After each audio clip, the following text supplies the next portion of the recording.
Mic check, mic check. Mic check, 1, 2.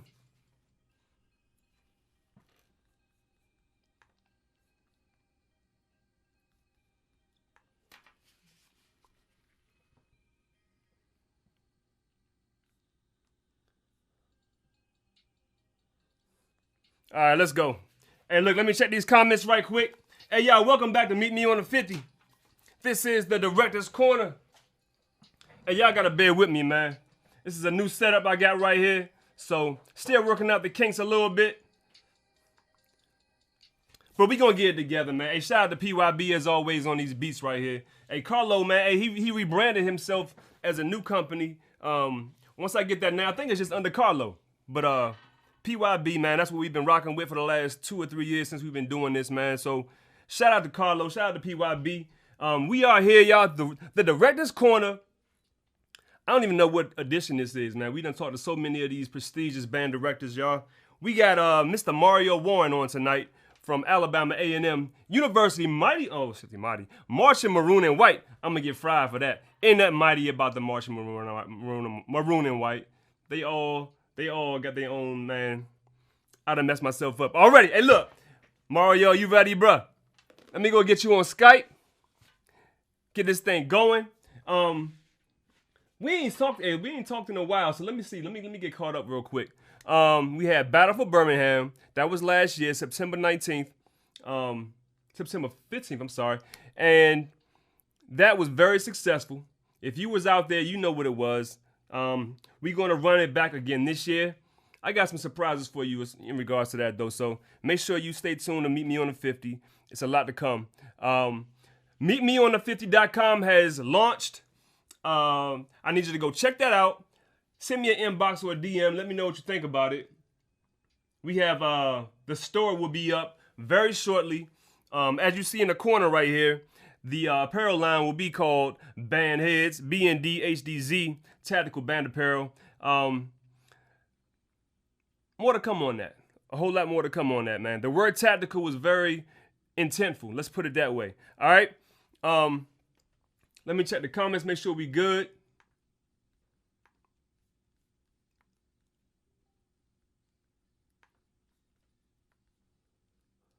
I missed these, y'all.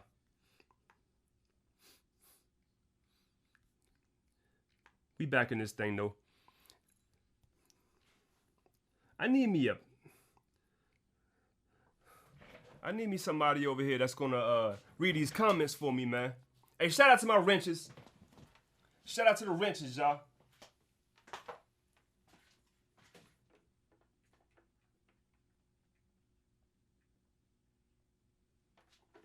That joint was a little too bright. That's any better? It's a little better. All right. So, what up, Merrill? What up, Kev? What up, Quan? What up? Hey, man, let's go ahead and get this thing going. Mr. Mario Warren, let's do it.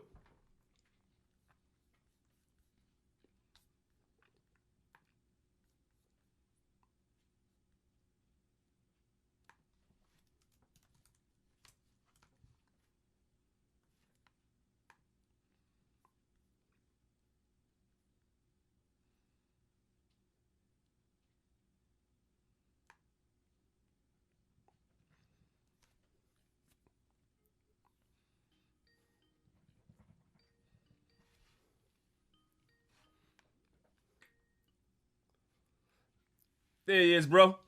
You good? Mario, you hear me?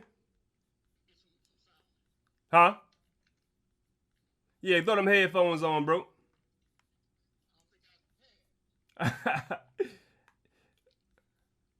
Let's go ahead and turn off these hot beats real quick.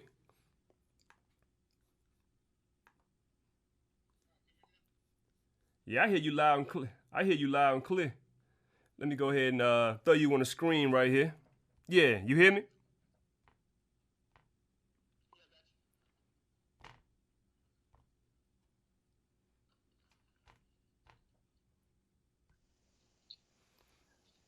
Boom. There he is, y'all. Man of the hour, man. This is Mr. Hey, man, why am I introducing you? Like, look, this is the man who needs no introduction, but I'm sure he's going to give you one. Who we got right here, man?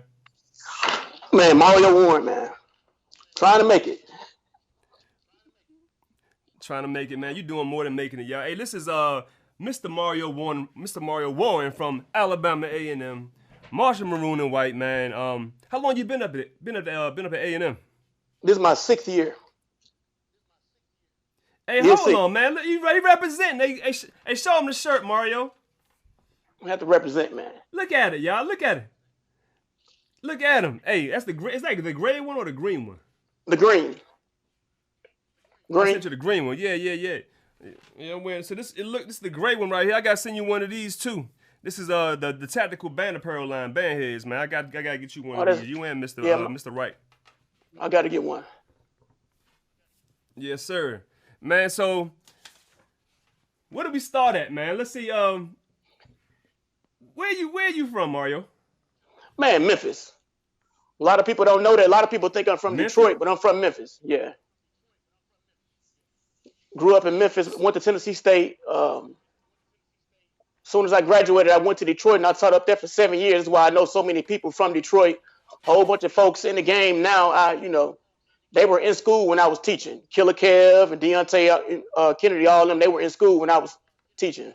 So that's where I met them from. So then moved back to Memphis, was at Whitehaven. Can you hear me? Yeah. Went back to Memphis. Me and Andre Newsom were at Whitehaven, did some great things. And from there, came to A&M. So loving it. Wow. So you taught, I think your bio said you taught in Detroit, high school level. Did you teach in Nashville too? Never taught in Nashville. Taught in Detroit and Highland Park, Michigan. River Rouge, Michigan. Yeah. Then came back to Memphis. Some really good times at all those spots. Do you miss that? Do you miss that level? Do you miss that high school environment as far as the sometimes? Yeah, sometimes I do. Especially like competitions. Like I used to love to go to nationals, and I've been judging nationals. Right. The last few years, and I would always kind of miss that the preparation for it. Now I see everybody want to go to down to New Orleans and challenge, and we used to do that, but it wasn't nobody recording it. So now it's I think it's just kind of evolving. I love it. Yeah. You know what I didn't do, man? I wanted to open up the show with. I had some technical difficulties starting out, man, so we had to get some things in order. But I want to open up with one of your arrangements, man. Let's go ahead and cut real quick to a song penned by Mr. Warren. Give y'all a feel, in case y'all don't know, most of y'all should know who this is right here, man. So give me about 2 minutes, Mario. Are you watching it on your phone too, or you watching it from your phone on Skype right now, right? Right. I'm just looking at it on the phone. Let the people hear a little bit. Yeah. Give me like 2 minutes. Let them check you out real quick. Hold on. All right. Hey, what we got right here is what we gonna play? Let's play some Mob Ties right here. Shout out to Killer Kev, y'all.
All right, all right, all right. Oh shit, did we lose my brother, man? Here? Are you there, Mario? I'm here. Can you hear me? Oh, there we go. Okay, there you go. Yeah, look, that was a 5-minute video right there, bro. I'm not gonna. We were, and y'all be. That's one thing. Y'all be looping some songs, Mario. That's y'all thing, man. Man, I guess it is. Hey, look. You know Ricky Smiley was, man. That dude was throwing a little temper tantrum down there on the halftime. I mean, on the 50, man.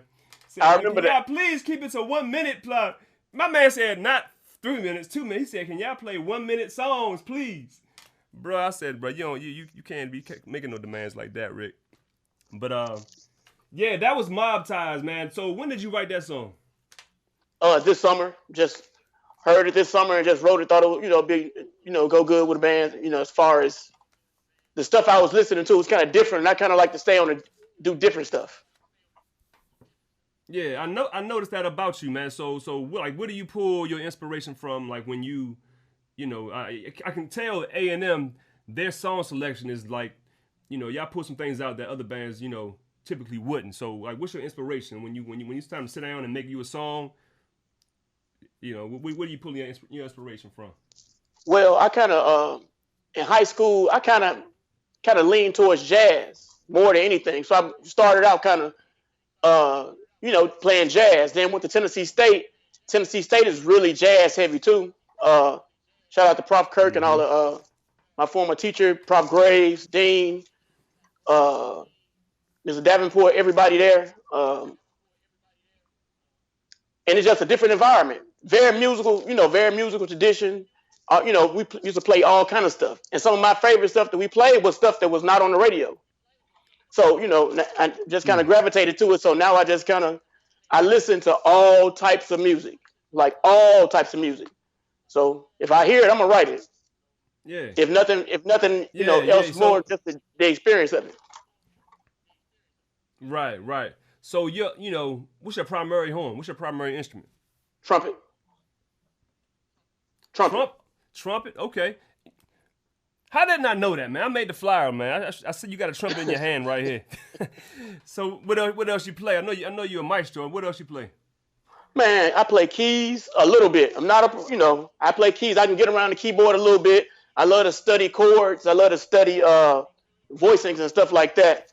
And anything else, as far as teaching to the band, I just do research and I learned it in school or whatever, and I, know the major things to do, know how to teach embouchures, know how to teach finger and stuff like that. I know a good tone when I hear it. Yeah. Stuff like that. And I just go for what I know. And I think I have a good idea, a good grasp on how I want a band to sound when I'm in front of it. And I just keep on working it to the end. Certain sonorities I'm looking for, certain textures and type of stuff that I look for. And that's how I do it. Yeah. So how's it working with Mr. Wright, man? That's one of the coolest brothers I met, man. When I was down in Alabama, I was like, between you and Mr. Wright, man, and PJ and a lot of the fellas down there, but Mr. Wright especially, he kept in touch with me, man. So shout out to Mr. Carlton Wright. How is it working with Mr. Wright? I love it. He's the director of bands, y'all. Yeah, Mr. Wright is a very good mentor, like a big brother to me, just to be honest. So if I need something as far as work, he got me. If I need something personal, he got me. That's my guy. And so he brought me, how I met Mr. Wright is when I was at Whitehaven, he heard, or maybe even before I went to Whitehaven, he heard some of my arrangements from other bands in Birmingham playing them. And he asked where the music came from. And he called and he basically asked me to write a song like a test. I wrote it for him and he'll tell the same thing. And I just started arranging for him when he was at Minor. So it's just kind of. You said it was a test? Yeah, he asked me to write Ribbon in the Sky. Of all songs. Hold on. So it was he put you on the spot and said, write me a song like in that. He didn't tell me it was a test, but I gathered that it was. He asked me that I had an arrangement and all that kind of stuff. So I wrote it and sent it to him. And ever since then, he was just kind of, every year, he sent me a list of what he wanted to play. Well, I want to do a Stevie Wonder show this year. I want to do this show, Earth, Wind, and Fire show. So that's how, and when he got the job at A&M, he hit me up like, look, I'm going to need to play some of your arrangements. So I just dropped the dime in the bucket like, hey, if you need an arranger full time, I got you. And he paused for a minute. He said, I'm going to work on that. And he called me back in a few weeks and say, look at this ball rolling downhill now, so get ready. I'm gonna make it happen. He made it happen. Yeah. Man, that's because what I gathered just from the short time of knowing him is that he is definitely a man of his word. I mean, when he say he gonna do something, ain't no question if he might. He's on it. You know what I'm saying? So I got to give him a call tomorrow, man. I ain't talked to him in about a week or so. But shout out to Mr. Wright.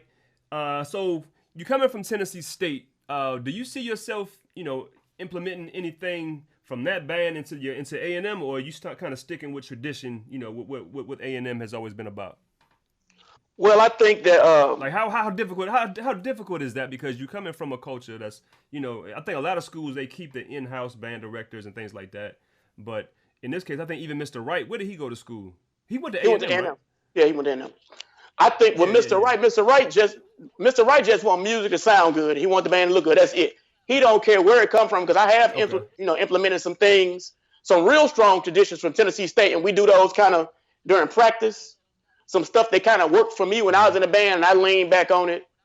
Like if I say spling, a whole bunch of people they know exactly what I'm talking about. Yeah. Just to to get the band endurance up, and I implemented some of those things. And Mr. Wright just don't care if it sound good. He down for it. He just don't care. He like, Mario, do you? Like, here you go. It's on you. Yeah.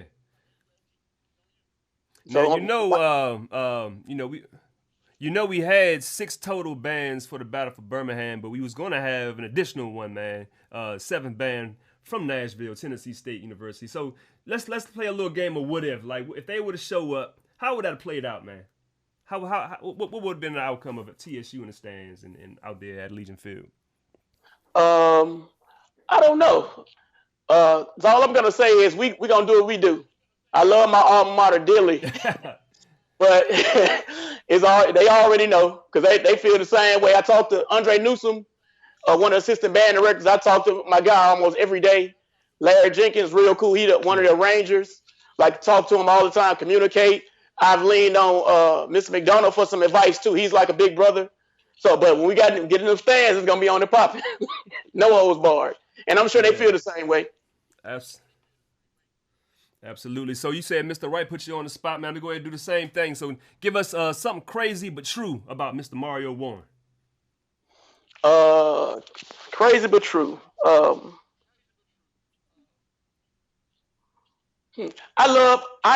still play old school Tecmo Bowl almost every day. That's crazy and true. Where you find a Nintendo at, man? You got the old school Nintendo? Old school Nintendo. I'll sit here and drink Crown and chill and play Tecmo Bowl. I got a PS4, I got Madden, I got all kind of game systems, but when I just want to relax, I'll pull out Tecmo Bowl and just go ham on the computer. Just try to beat them 65-0. If you're using Bo Jackson, man, you cheating, bro. Oh no, I don't even use it. That ain't even a factor no more. Like, no, I'm shutting that down. Anybody? Yeah, Bo Jackson, man, he's a cheat code. Hey, so what's your relationship like with Brian Simmons down in Southern? Do y'all have one, or is it more so just a relationship? Me and Brian text, man. We'll talk some little junk. Now it's kind of expected he's gonna run across the field. So, and I was going next. I was going with that, man. Yeah. And he just made a comment about the Mobile. He said it ain't official unless I run across it. I was like, yeah, you're right. But no, Brian cool, man. Very, very, very super talented. One of the best in the game. Like, very cutting edge. Has some good ideas. I listen to a whole bunch of arrangers. I'm one of them people. I'm gonna learn from you. If you got something that I think that I can use, I'm gonna learn from you. I'm not gonna stay in my box. This is how I do it. I'm gonna listen. If I find a technique, I'm gonna go to the keyboard. I'm gonna try to figure it out. I'm gonna listen, and I'm gonna try to learn from it. That's just how I do. So, but Brian, I listen to Brian all the time. That was just getting back to him going across the field. I think that was that a SU home game the first time he did that, and he was conducting torture. Where was that at? That might have been at A&M. No, it was in Mobile. That was in Mobile, yeah. So what was going on through your mind when you see this man running across the field on your side, like just conducting over there on your side? What was going on through your head, man? I swear, if people don't believe me, I was finna come down and come. And I was like, this man. I was finna go down there and dap him up and give him some. I swear, like people made the meme. That was funny, but that's all I was finna do. Like, hey, what's up? That's all I was, all I was on. I was honestly, that was a long day. That was a long day. I was just trying to get it over with. Like, man, let's play these songs. I was tired. Like, mentally, we marched the parade. It was about 100 degrees. Yeah. So, who are some of your musical mentors coming up? I know you've been in the game for a minute. Like, what's some of your inspirations and people who, got you to where you are today? People that you wouldn't be who you are today without these people. Well, number one, I have to say Jeffery Huddleston, my high school band director. Rest in peace. Awesome man, awesome band director. Kind of has a lot. He has a lot of Mr. Rice qualities. A lot of them. They see a lot of things eye to eye and kind of do things the same way. Really, really strong men. Really strong as far as like you said, their word is bond. If they say it, it's bond. James Sexton, Tennessee State. Probably my number one arranging influence. Probably the most underrated arranger in the country. Just can arrange anything, but he low key. He don't need the limelight. He do what he do, but he is like awesome. He's an awesome arranger because Tennessee State schedules are the way they are, and they only have a certain amount, about 2 or 3 games a season. A lot of his stuff isn't showcased like it should be. Yeah. Then I have to say Kevin Davenport. Like, as far as my band director stuff, very thorough. Man, just a really good person to learn from. Taught me a whole bunch just about the game of band directing. Still can lean on him if I need to. I call him, he answer the phone. He gonna say, "Well, Mario, just follow follow your heart. You know." So that I can just sit and talk to any of those guys, and they'll tell me exactly what the right thing to do, whether I want to hear it or not. And I appreciate that. Yeah.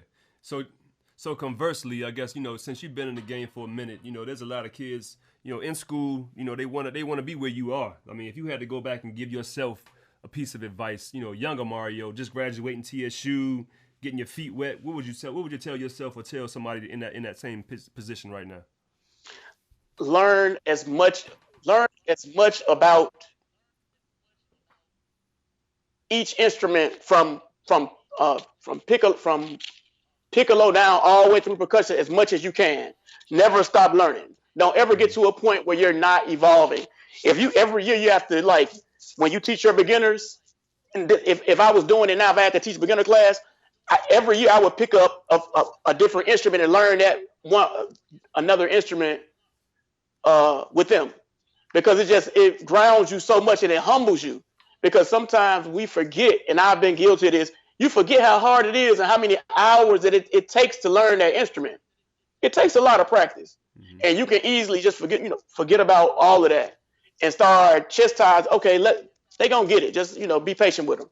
So I would say just learn everything you can. I always remember that you was in that seat you were in that seat one time. You were just picking up a trumpet trying to figure out. So that'll be my advice.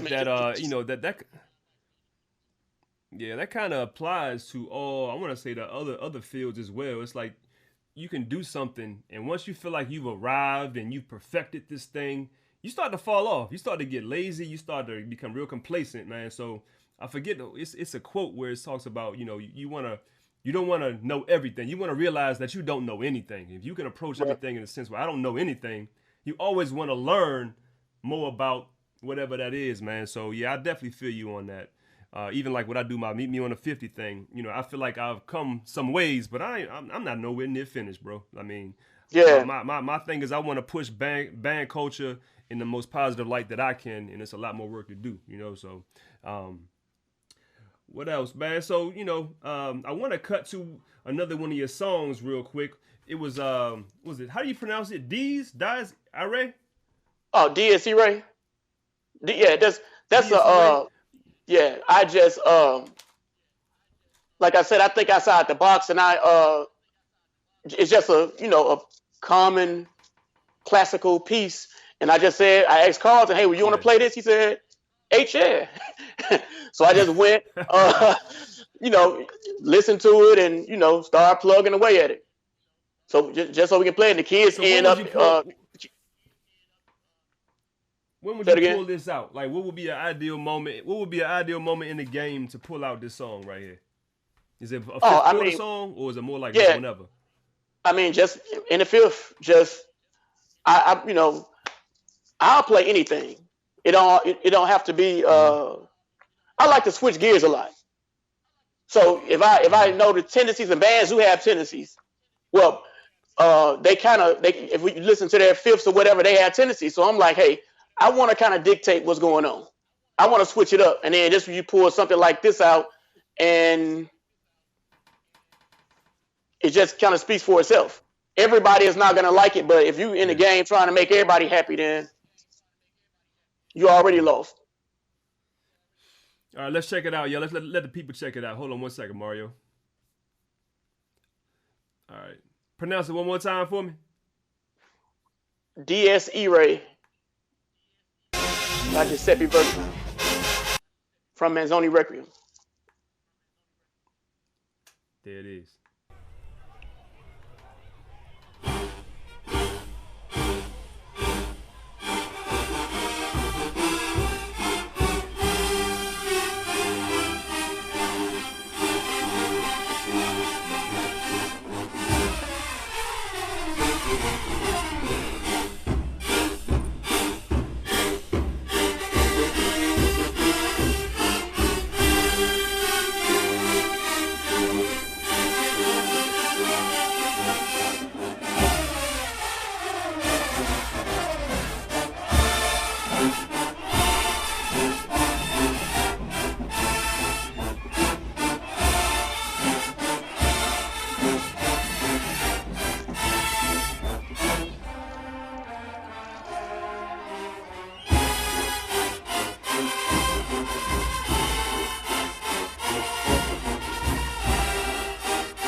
All right, that was Dies Irae right there, y'all.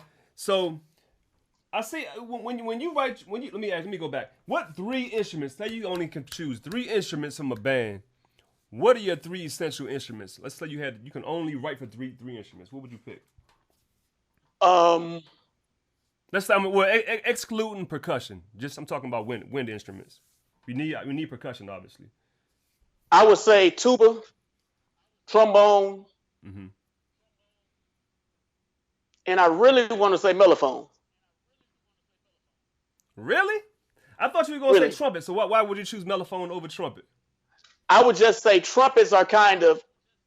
I play trumpet. Trumpets are important. But if I had to like rank them, if everything being equal, if I had to rank them importance to me and what I want to do in an arrangement, I'd say tuba, trombone, and mellophone, because the tubas add the tuba is going to add the foundation for the sonority. Trombone is going to hold the band together in the tenor range, and the mellophone is going to add the color. You're always probably going to hear the melody. Mm-hmm. I mean, unless you have an inordinate amount on the low end of trumpets, you're going to hear the melody, and that's kind of everybody know that. So if I had to have, if those could be my 3 strongest sections of the band, I'll be fine. Because I love writing counter melodies. Some people say, right. Well, I didn't mean to cut you off. What are you saying? No, I said I love writing the counter melodies. That just adds so much to the arrangement. Right. A lot of people don't do that. So, you hear some people talk about the characteristics of a horn and how, and honestly, it's most of the time it's a MEAC versus SWAC conversation where MEAC folks would say the SWAC bands play out of the character of the horn, where mellophones shouldn't sound like trumpets. What do you think about that? Is there such thing as a character of a horn? Should you stay within a certain range to stay within the character of that horn? I think that not really. If you can play a mellophone in the extreme high register, keep it in tune, keep a good tone, and it's you're playing something that kind of requires, and it's a good arrangement. Hey, go for it. But it's to me when the mellophones start playing, and a lot of times they play flat in the upper register, and it take them a long time to kind of get out of that. And some of it you just kind of let. It's a growing process. So no, I say if you can do it, do it. If it sound good, it sound good. That's just me. Now I kind of certain stuff I don't want that in, like ballads and a lot of stuff on the field. I'm not gonna challenge them with that. I like to be more straight down the middle, counter melodies. I try to make everything more harmonically difficult instead of a lot of range stuff because I know they moving and playing. But in the stands, it's kind of go for it. Yeah, exactly. All right, so are there any bands that you get up for, more so in particular than others, or you kind of approach every game the same? I kind of approach all of them the same, but the energy of the students and the energy of the internet, that's gonna kind of get everything kind of boiling for me. Like, cause I read comments just like everybody else. I don't necessarily internalize it and like a lot of other people do. But I know what's kind of going on in the band world at almost all times. And we get ready to play Southern or Jackson, the internet gonna let you know everybody peeping that. Classic. The internet gonna let you know everybody looking for that. So you do kind of get up for those type of games. And then sometimes I just like you have friends at these schools, you have acquaintances, people you talk to at these schools. So hey, I've gotten phone calls at 7:30 in the morning. I ain't gonna say no name, band director, saying, "Wait, we finna bury y'all." What state they from, man? Just give me the state. I'll put it like this: they drive a lot of race cars there. Woo! Oh, I know exactly. But it's all good. Like, hey, we about to body slam y'all, right? I'm like, okay, well, we're gonna see. So they kind of get your motor running. I do my cranking and driving. I do my cranking and driving thing, man, and that's one I want to definitely do. The Talladega versus A&M. Y'all played down Mobile, right? Last year. Well, yeah, we did. They were there. They were a guest band, and it turned out good. It turned out good. Well, it was three bands. It was A&M, Talladega, and somebody else. Who was it? Central State. Central State. That's right. What was your take on them? Did they leave any lasting impressions with you? Central State. They did a really good job. They had a really good show, and they were really kind of pushing the stands like low key. I mean, they was no slouch. Yeah. They sounded good. Yeah, they used to have. Yeah, their numbers have dwindled a little bit, man. But I remember, like in the '90s, man, I used to follow them very, very closely, and they were always very clean, man. What's coming up this season, man? What you got on your plate so far for 2020?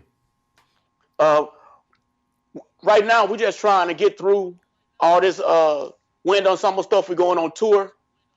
Wind Ensemble tour. We're going down to Mobile, Pensacola, some other places down in that area. Try to expose our Wind Ensemble to some schools that have not seen any good HBCU Wind Ensembles. They don't even know that HBCUs have Wind Ensembles. That they believe that's all we do is just So we're trying to do some of that, and about to really, really round up this recruiting thing. We're doing really good in recruiting already.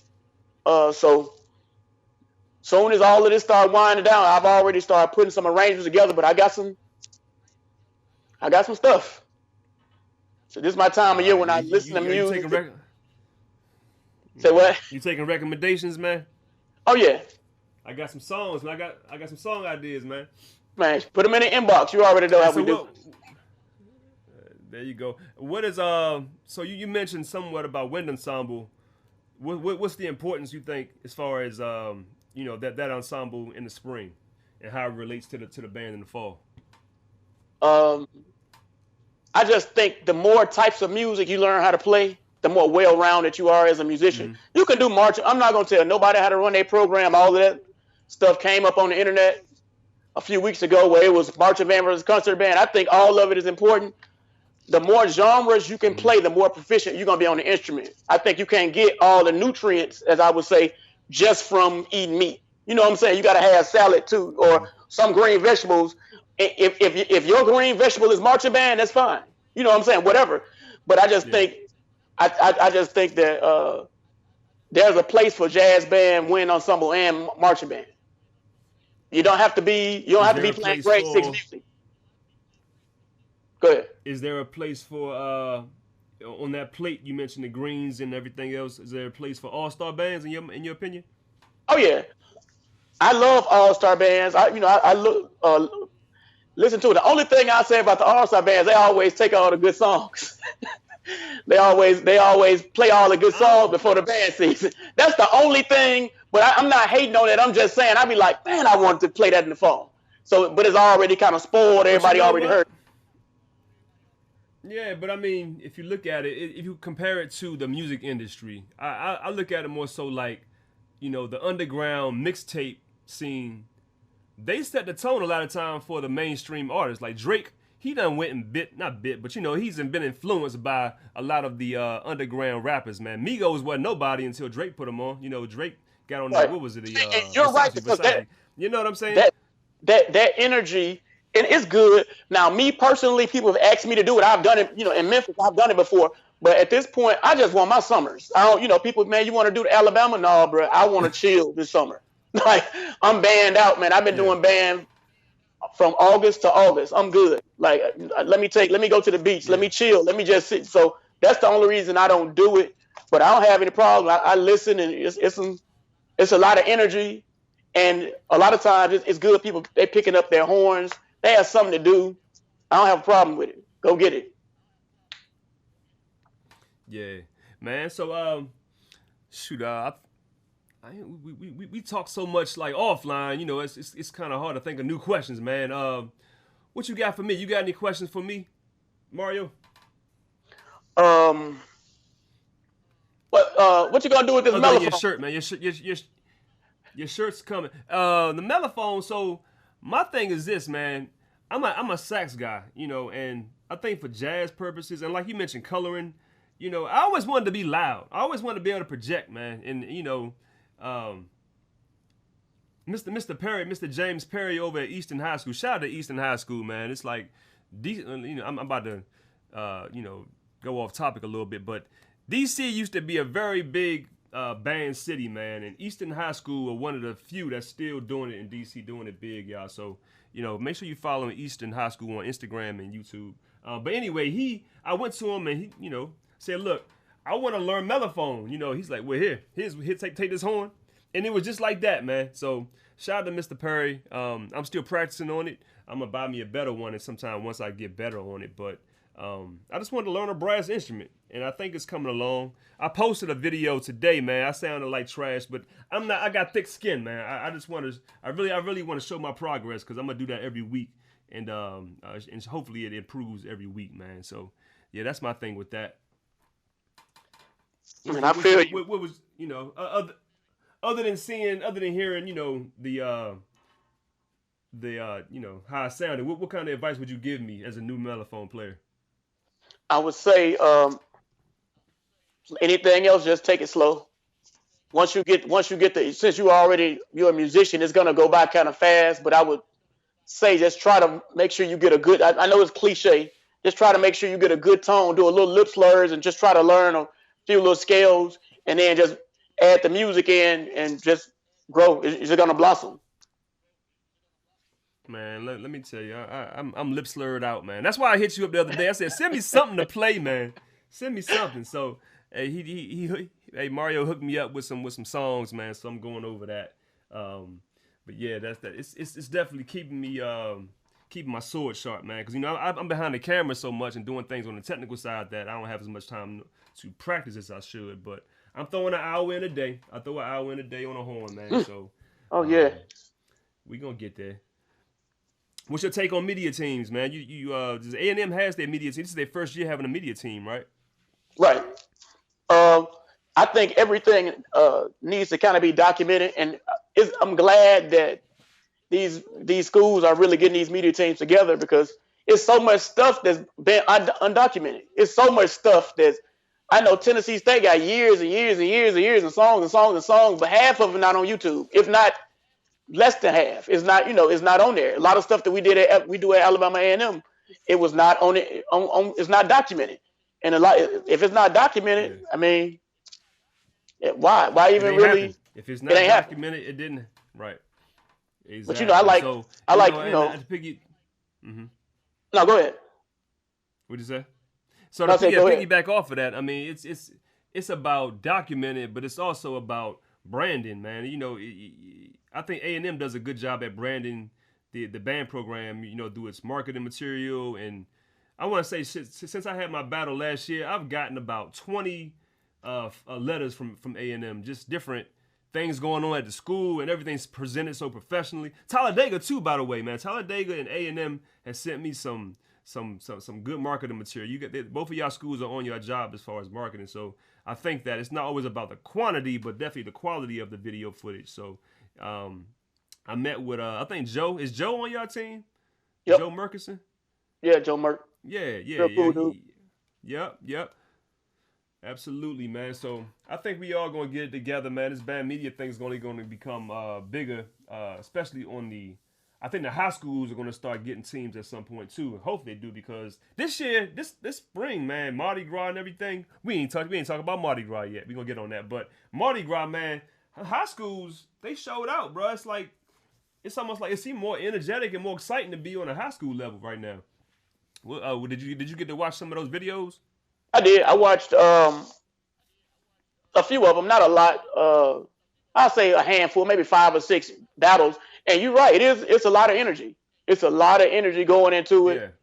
And it's exciting. Maybe next year, I'll go down there so I can see some of this stuff face to face, because the energy face to face always gonna trump that energy you see on the internet. Right. If you get energy off of YouTube, then it was really live in person. So it's some really good high school kids are. My bad. I got a lag. It's a lag on my audio, so I'm not trying to cut you off, Mario. No. Go ahead. I picked up on it. I'm trying to. but I was about to say, some people will argue that the passion is starting to dwindle away on the, as far as these kids not being as passionate about the band stuff. But would you agree with that? Do you think the energy and passion has shifted over the years, or is it still as strong? From what I saw this year, it's a new crop of band directors coming in, and some not even new, but they just in new places. And it's just a lot of energy in it, for the most part. Kellen Christian at Whitehaven, Kennedy over at Craigmont, Oak Park. Can't call his name right there up in Michigan. It's a bunch of schools that's really coming forward. Not to mention a lot of New Orleans schools who. They breathe Mardi Gras. They just Carr and Walker and all of them. I don't see it. Hunter's Lane. Mm-hmm. It's just a whole bunch of schools out there right now that's really putting a lot of energy into this. And that's kind of the bottom line. Just teach these kids how to play these horns and expose them to as much as possible. That's kind of what I think. If they choose to take it on to college, they do. If they don't, they don't. They're going to always have that journey, because sometimes the journey is the most important thing. So, but I don't see it. Are kids coming to your program pretty much prepared? Like, do you have to do a lot of retraining and restructuring as far as what they learned at these high schools, or are they coming to you, what's the caliber of the kid like right now, as far as you got a freshman trumpet player on average? Are they equipped to play A&M style, A&M caliber music? Now, we recruit differently than a whole bunch of other schools. We go for because we are really heavy into the wind ensemble. So we're gonna go after those type of kids, especially on the woodwind side. Our woodwinds have increased exponentially. Like those kids, they beasting it. Like in wind ensemble, they killing it. Like really. Like the whole thing is spread. We're gonna get some technical trumpets. We're gonna get some power trumpets, because we need all of it. We're gonna get all different kind of percussionists. That's how we recruit. So we kind of selective about what we're doing. And so for what we kind of slot kids into different roles. So this kid might not have a lot of range on trumpet, but they are awesome reader, awesome tone, everything else. Oh, this is a second trumpet player for the Wind Ensemble. You know what I'm saying? That's how we go after the kids. So as far as that go, yeah, we're getting exactly what we need, and we're getting it easier now. Because people see what we're doing. Yeah, If they hear us play DSE Ray, they already know what we're about. Mhm. So kids who don't want to play that, they're not coming here, and we fine with that. Yeah, I think what it also is if the kid is willing to learn, I'm thinking most directors would want a kid that's willing to put in the work and learn versus some kid who stuck in his ways, don't want to listen, barely playing their part. Oh yeah, That goes with anything, any workplace, man. I would take an employee that I can train and was willing to learn, man. yep. Yeah, so no doubt, no doubt. I think I'm gonna go ahead and wrap it up, man. Shoot, I feel like we ain't talked. We talked about an hour or so, a little under an hour. What's going on? What's going on? So, okay, let's talk about it. Mardi Gras. That was y'all first time down there, or had y'all been there before? No, that was our second time going to Mardi Gras. Mm-hmm. And we go just for the parade. Now, if we do something different in the future, we will. Not saying we never gonna do nothing like that, but for this year, we went down there to march in a parade, and that was our only purpose. That was our only purpose of going down there was marching in a parade. We were asked to come down there to march in the parade. Like I said, we got a lot of stuff going on. People can say what they want to. It's gonna be what it's gonna be. But that's why we went down there just to march in the parade and come back. We went down. We got it. We was at the school at like 2 a.m. Rode a bus down there. All that stuff. We didn't go down there when we were playing through those songs on the side. That was like our second time playing through them songs since the season got out. Like we just playing through songs just to do. Yeah.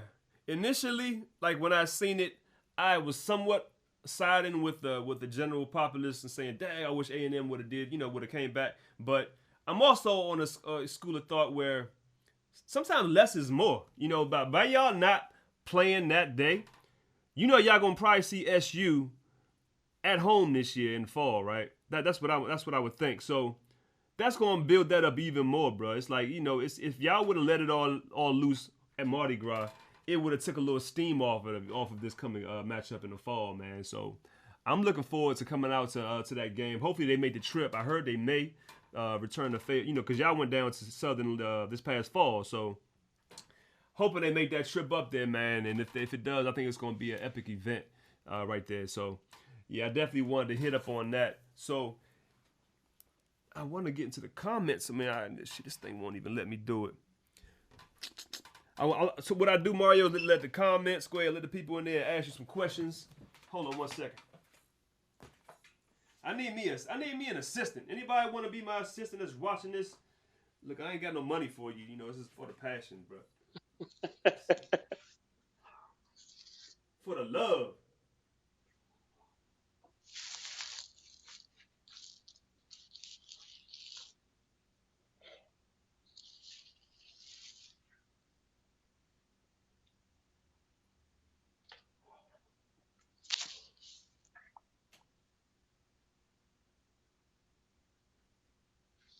All right. Hey, any questions, y'all? Hey, what's your favorite song, Mario? That you didn't play? It says favorite song he did not play from last year. Does that make sense? Favorite song he didn't play. We're gonna come back to that. Hey, who are your top 5 HBCU bands, Mario? People, can you hear me? Yeah. Can you hear me? I would say I'm not gonna say A&M. I'm not gonna say A&M, so I'm gonna say Tennessee State, Jackson, Southern, Norfolk, and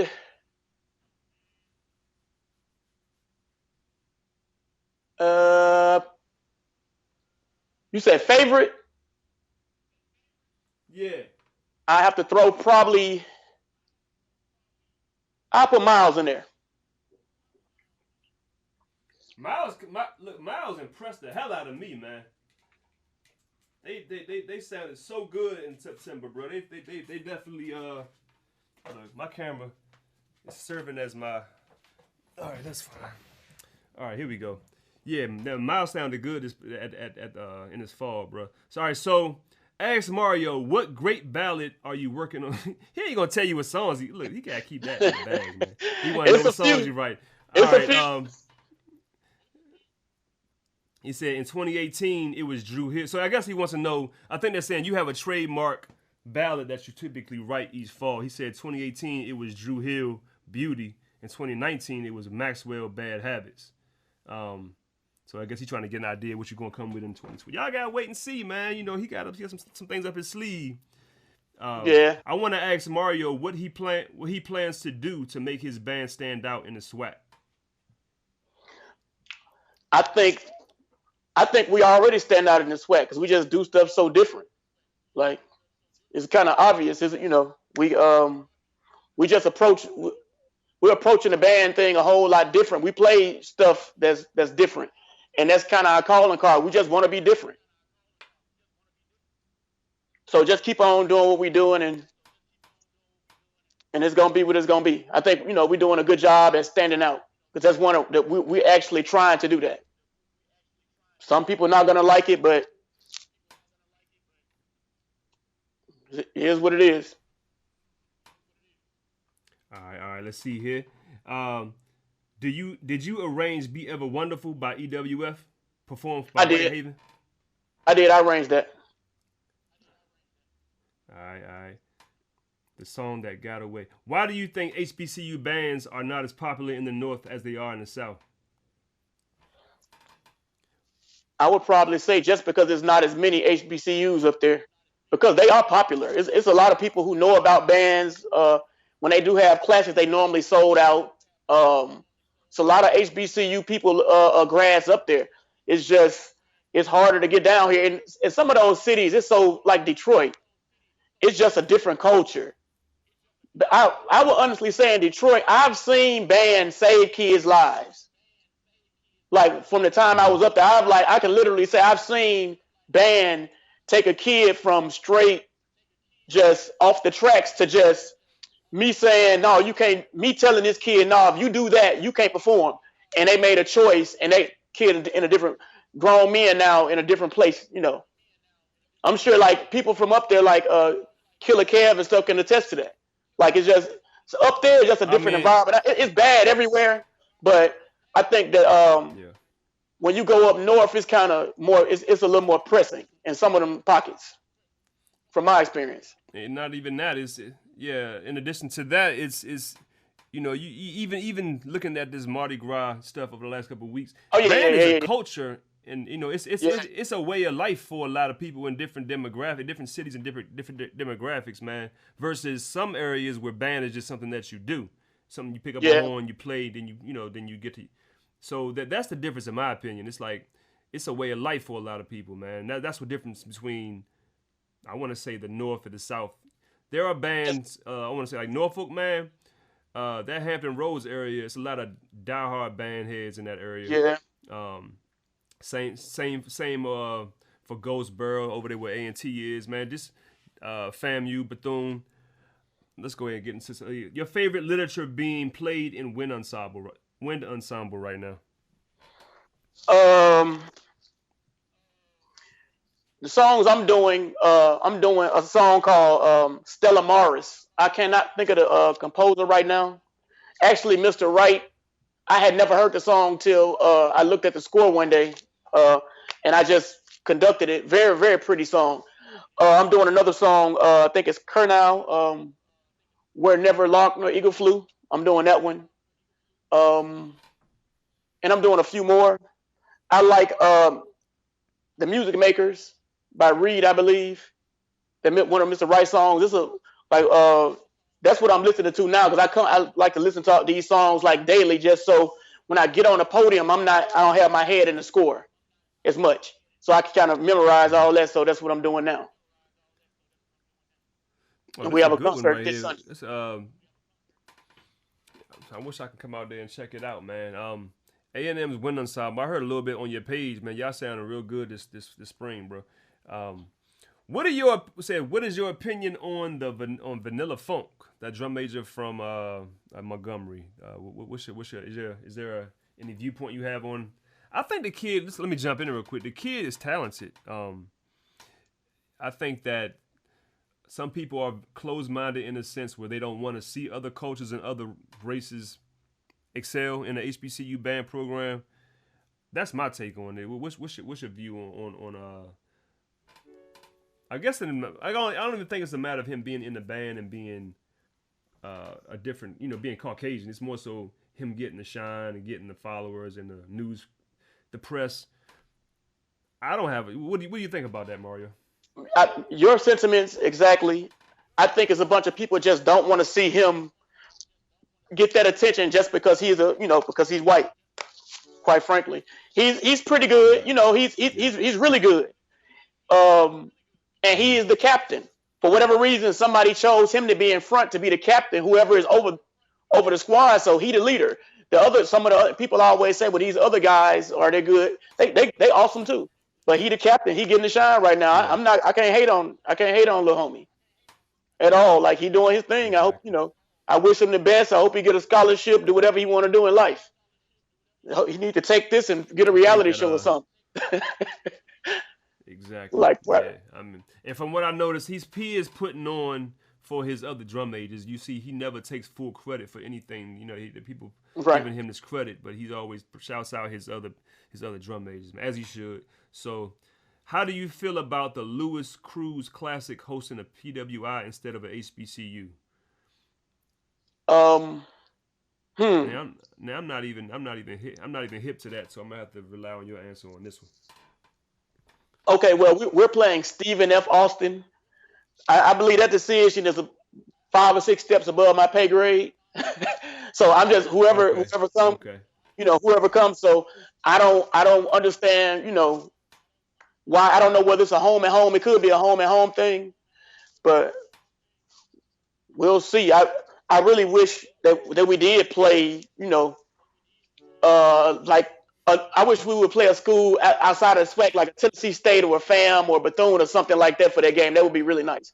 If we're going to play a non-conference game, I would love to host one of them schools. Yeah. I think we kind of touched on this right here, man. A&M approaches it a little different, man. But he's asking, is A&M going to does A&M plan to end hangover culture because it's getting out of hand? You think is it still that bad, in your opinion? Okay, the hanging over thing, that's real heavy, and I mean that's a jazz thing, really. And trust, we have had our times where we took scholarship money and stuff about hanging over. It's something that we allow up to a point. Now sometimes they will take it overboard, but probably it's a whole bunch of stuff going wrong in these songs, and some people really they really tapping into this hanging over. Like, bruh, it's a lot of stuff going wrong in a whole bunch of these bands. Don't just say this. There's a whole bunch of people adding notes to chords and all kind of stuff, missing actual notes in the song. So, the hangover thing that has its roots in the jazz and that lead trumpet playing in jazz, all the way back to Dizzy. Yeah. It's like, you got to leave a little bit of stank on the song sometime, man. It's good to be clean, man, but sometimes you got to let some stank on there, man. Let them hang over a little bit. But let's see. Anybody else on here? They talking. He said, "Dang, they taking scholarships." Yeah. Hey, look, you gotta lay down the law, man. I ain't mad at him. Mr. Wright don't play. Mr. Wright, he don't play. Who is your favorite freshman section from the past season? You got freshman sections? What is that about? I would probably say I've never looked at it like that, but if I was to say freshman section, I probably would say mellophones. The mellophone section came in and kind of they had an awesome leader, Deveron Arb, the former section leader. He's an awesome real regimented guy. He kind of just put them in line from day one and said, look, this is how it's going to be. And they kind of fell into place. So I'm expecting some good things from him in the future. Is A&M, you guys march baritones or euphoniums? Both. We got about 5 or 6 of the euphoniums, and the rest are baritones. Well, I guess that answers your question. B-Tone Vet, he wanted to know if you had a preference between baritone and euphonium. So you guys implement both of them. So, but do you have a preference over one over the other? Probably the euphoniums. It take a lot of if we had all euphoniums, I don't think we'd have a problem with it. We kind of phasing them in. You know, we buy every few years. We buy about 4 or 5 of them probably, and I think it's the right product. Just trying to outfit the whole section. Look, just over time. All right, y'all. I'm gonna answer 2 more questions, y'all. For time purposes, we're gonna have to, end it at some point. We got 2 more questions here. Let's see. He ain't gonna tell you that. I'm gonna throw our 3rd question. How many trumpets are we gonna have this year? We ain't gonna answer that question, bro. I heard you got a good recruitment class coming in, though. Yeah, we do. I'll just say that. Yeah. We gotta wait and see. All right, who is your favorite SWAC band to compete against? I asked that question earlier, but you want to go in? Do you have one in particular that you get up for, or they all? What do you think? I like playing Southern, obviously, just because everybody but I really like what Jackson does as far as you just never know what they about to play. The variety and what they do, I kind of like that because that's kind of how I think too. You just never know what they about to play. They can come out of a whole. Let me flip the question. Let me flip it. So, what band, either MEAC, SWAC, CIAA, whatever conference they from, what band is the closest in resemblance to A&M, in your opinion? As far as this, is there one that does almost what A&M does, sound-wise, showmanship-wise, that you can think of? Probably Tennessee State. As far as that, in my opinion, probably. I think it's probably what we're trying to do is kind of the same. We just we do stuff just a little different just because we just do. But as far as what we're trying to accomplish is kind of the same in the same ballpark. Yeah, I want to see that rivalry come back, though, man, because TSU, Tennessee State, and A&M, man, y'all used to be in the same conference at one point, but you guys used to be very big rivals, man. I want to see that come back at some point. That would be dope. Yeah, I think we're going to go ahead and wrap it up, y'all. Any other questions, go ahead and shoot it to me on Meet Me on the 50, either on Instagram or on Facebook, and we'll continue the conversation with Mario that way. But thanks for your time, brother. All right, man. Anytime. Just let me know when you want me to come on. Yes, sir, man. Enjoy your evening. I'm going to get at you later on. All right, man. All right. All right, y'all. My video feed is down and out. So with that, I appreciate y'all tuning in, y'all. This has been... Let's go ahead and close it out with one more A&M song. How about that?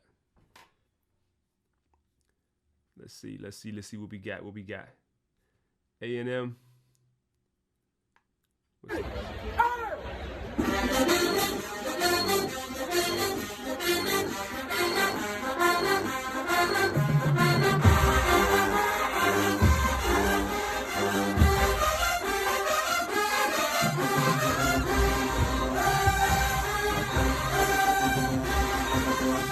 Hey, it's been real, y'all. Thanks for tuning in. Meet me on the 50, the Director's Corner, with Mario Warren tonight, y'all.